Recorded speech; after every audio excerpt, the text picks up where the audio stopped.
This handshake between Indian Prime Minister Narendra Modi and Chinese President Xi Jinping has set the ground for stabilizing ties that nosedived sharply following a clash along their disputed borders in 2020. The first bilateral meeting between the Asian leaders in 5 years took place after the two countries reached an accord that is expected to ease tensions along the Himalayan frontier. It was held on Wednesday on the sidelines of the BRICS summit in Russia. We welcome the consensus reached on the border issues that have arisen over the past 4 years. Maintaining peace and stability along the border should be our priority.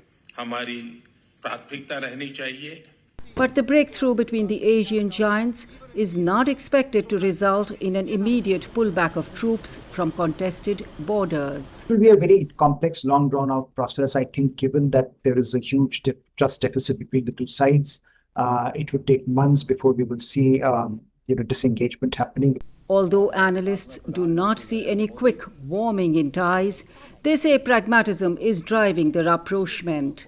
She said the two countries should facilitate each other's pursuit of development aspirations. China and India won't become close friends.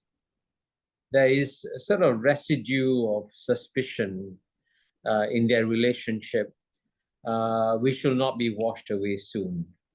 But at the same time, both are rational geopolitical actors.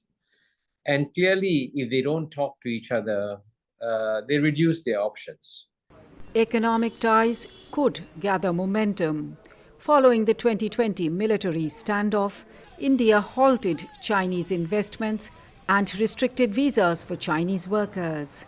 But Indian businesses complain that such steps pose a challenge to new factories being built, such as those making Apple iPhones that rely on Chinese components. Clearly, India trying to develop its own manufacturing capacity needs some of these imports from China.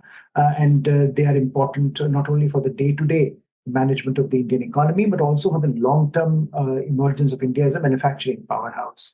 But I think on the Chinese side also, given the news reports that the Chinese economy is not doing well and the fact that Chinese are losing the markets in the West, Indian market has become very, very critical for China. China also wants to reduce tensions with India at a time when strategic competition with the United States is heating up, say analysts. If China is going to anticipate greater pressure from the United States, which is inevitable, then it's got to look for ways and means of improving ties with other countries to manage the pressure from the United States. So it makes logical sense for China to try and diminish the antagonism between China and India. The pace of reducing that antagonism will hinge on restoring calm along their disputed border. Anjana Pasricha, VOA News, New Delhi.